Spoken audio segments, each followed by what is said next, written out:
नमस्कार दोस्तों, आपका स्वागत है। भगवान श्री कृष्ण जी ने हम सब से जो कुछ महत्वपूर्ण संदेश कहे हैं, इसको हम बहुत ही बारीकी से देखने की कोशिश कर रहे हैं।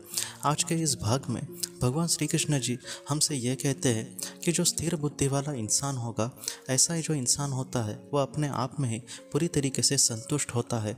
इसको संतुष्ट होने के लिए जैसे हमारी यहाँ पर पृथ्वी पर कोई चीज़ हमें मिली दोस्तों, कोई मतलब जैसे आसक्ति होती है हमें कि मुझे ये चाहिए, मुझे वो चाहिए। ऐसे में अगर वो चीज़ मिली, उसके बाद हम संतुष्ट हो जाते हैं और वो भी कुछ पल के लिए हो जाते हैं। बाद में और किसी नई चीज़ की हमें ज़रूरत होती है और उसकी हम लालसा करते हैं। तो जो स्थिर बुद्धि वाला इंसान होता है वो इसके पूरी तरीके से विपरीत होगा। ऐसा जो इंसान होता है उसको कोई भी चीज़ पूरी तरीके से उसमें ही वो अटकता नहीं है। वो पहले ही संतुष्ट होता है, इसलिए वो चीज़ मिले या फिर ना मिले वो उसके बारे में नहीं सोचता। इसके बाद भगवान श्री कृष्ण जी हमसे ये कहते हैं कि जैसी बहुत सारी नदियाँ आखिर में समंदर से मिलती है, लेकिन समंदर अपना जो मर्यादा है उसको कभी भी नहीं लांघता। उसी तरीके से जितनी भी कामनाएँ, इच्छाएँ है होती है, ये जो सारी चीज़ें हैं वो एक स्थितप्रज्ञ इंसान के मन को वो पूरी तरीके से वो मिल जाए, फिर भी जो इंसान होता है अच्छा, मतलब जो स्थितप्रज्ञ इंसान होता है वो अपने मर्यादा को ज़रा भी नहीं लांघता। मतलब ऐसा जो इंसान होता है उसकी जो इंद्रियां है वो पूरी तरीके से अपने वश में होती है। इसलिए ऐसा जो इंसान होता है इन सारी चीज़ों में नहीं अटकता।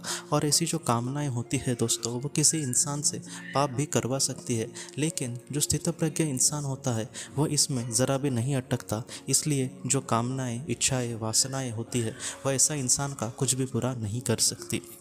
उसके बाद भगवान हमसे यह कहते हैं कि सुख और दुख को समान समझने वाले जिस धीर पुरुष को ये व्याकुल नहीं करते वह मोक्ष के योग्य होता है। जो सुख दुख है दोस्तों, बहुत बार हमारी पूरी ज़िंदगी में हम इसमें ही अटके रहते हैं। हमारे मन के मुताबिक कोई अच्छी बात हुई तो हम बहुत ही सुखी होते हैं, और हमारे जीवन में कभी दुख आया, कुछ बुरा हुआ तो हम बहुत ही दुख हो जाते हैं। लेकिन जो मोक्ष के योग्य इंसान होता है, जो स्थितप्रज्ञ इंसान होता है, वो इस सुख और दुख में नहीं अटकता। ऐसा जो इंसान होता है, इसने किसी चीज़ को समझो खोया तो वो ज़रा भी दुखी नहीं होगा, और उसने बहुत बड़ी चीज़ को समझो पाया फिर भी वो सुखी नहीं होगा। ऐसा जो इंसान है वो पूरी तरीके से मोक्ष प्राप्त करने के लिए योग्य होता है। इस तरीके से भगवान ने हमें कहा है। वो ये कहते हैं कि जो नाशवान चीज़ें होती है, ऐसी जो चीज़ें होती है, इसके पीछे जो स्थितप्रज्ञ इंसान होता है वो ज़रा भी नहीं भागता। वो कहीं ना कहीं ईश्वर भक्ति में अपने जीवन को सार्थक करेगा, जितना हो सके जन सेवा में अपने आप को लुटा देगा, जितना हो सके निस्वार्थ कर्म करके अपने जीवन को बहुत ही अच्छे से सार्थक करने की कोशिश करेगा, और उसके बदले वो एक तिनके की भी अपेक्षा नहीं करेगा। ऐसा जो इंसान होता है वो सच में मोक्ष का अधिकारी होता है। ये जो वचन है दोस्तों सच में बहुत ही ज़्यादा अनमोल है, हमें बहुत ज़्यादा ये सीख देते हैं। इसलिए इन सारे वचनों को बहुत ही गंभीरता से लेकर अगर हम अपने जीवन में आगे बढ़े तो हमारे जीवन का बहुत ही अच्छे से हम सार्थक कर सकते हैं दोस्तों।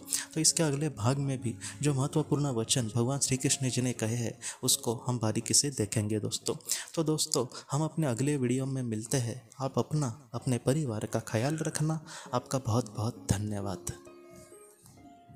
जिंदगी की रोशनी ये एक कंसल्टेंसी है जो ऐसे लोगों को मदद करने की कोशिश करती है जिन्होंने किसी अपने को खोया है, या फिर जो लोग अपने जीवन में बहुत ही ज़्यादा दुखी है। जो लोग इस संस्था के साथ जुड़ते हैं उन्हें पास्ट लाइफ रिग्रेशन की ऑडियोज़ भेजी जाएगी, जिससे घर बैठे वह पास्ट लाइफ रिग्रेशन का अभ्यास कर सकते हैं। और उन्हें 5 मेडिटेशन ध्यान की भी ऑडियोज़ भेजी जाएगी, और इसके साथ साथ उन्हें PDF किताबें भेजी जाएंगी जो हिंदी और अंग्रेज़ी में है, जो मोबाइल पर या फिर लैपटॉप पर आप उसे पढ़ सकते हैं। और 10 ऑडियो बुक्स भी आपको भेजी जाएंगी। तो दोस्तों, अगर आप इस संस्था के साथ जुड़ना चाहते हैं तो कृपया इस नंबर पे व्हाट्सएप मैसेज करें। आपका बहुत बहुत धन्यवाद।